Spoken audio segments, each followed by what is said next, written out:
কয় একে যে কোনো একটা কূপের ভিতরে ফেলে দেওয়া হোক। যে মানুষ যাবে, কোন দল যাবে, ব্যবসায়ী দল যাবে, তারা কূপে যখন পানি নেওয়ার জন্য যাবে, হয়তোবা সেক্ষেত্রে তারা বেঁচে যাইতে পারে। এটা বইলা তারা সকলে বুদ্ধি করলো, না তাকে হত্যা করা হবে না, তাহলে কি করা হবে, তাকে একটা কূপের ভিতরে ফেলে দেওয়া হোক। এবার ইউসুফ আলাইহিস সালামের হাতে পায়ে ভালো করে রশি লাগাইছে। তাফসীরের ভিতরে আসছে, তখন ইউসুফ আলাইহিস সালাম ভাইদেরকে অনুনয় বিনয় করতেছিল যে তোমরা আমাকে মাইরো না, আমাকে তোমরা হত্যা করো না, আমাকে বাঁচায় রাখো। ভাইরা এই কথা শুনতে রাজি হইল না। ইউসুফ আলাইহিস সালামকে তারা কূপের ভিতরে ফেলে দেবে, সে পড়তেছিল না, তারা জোর কইরা ওই কূপের ভিতরে তারা ফেলে দিল। আল্লাহর কি রহমত, সেই কূপের ভিতরে ছিল একটা পাথর।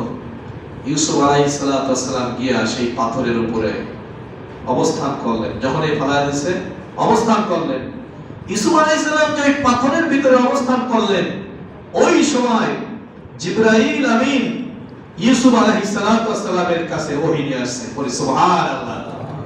জিবরাইল আমিন বলতেছেন, কি বলতেছেন ভাই? وَأَوْحَيْنَا إِلَيْهِ لَتُنَبِّئَنَّهُمْ بِأَمْرِهِمْ هَذَا وَهُمْ لَا يَشْعُرُونَ। ও ইউসুফ, তুমি কোনো টেনশন করো না, কোনো চিন্তা করো না যে তোমার কোনো ক্ষতি হবে, তুমি এটা ভয় পাইও না। সুবহানাল্লাহ বলেন না? লিল্লাহি তাকবীর, লিল্লাহি তাকবীর, নারায়ে তাকবীর। আল্লাহ এই তাকবীরগুলো কবুল করে না, বলো আমিন।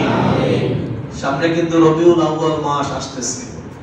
আজকে আপনার সফরের 27 তারিখ, আর 3 দিন পরে রবিউল আউয়াল মাস আসতেছে।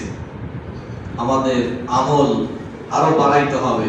যে রাসূলের মাধ্যমে আমরা এই দ্বীন ইসলাম পেয়েছি, সেই রবিউল আউয়াল মাস আসতেছে।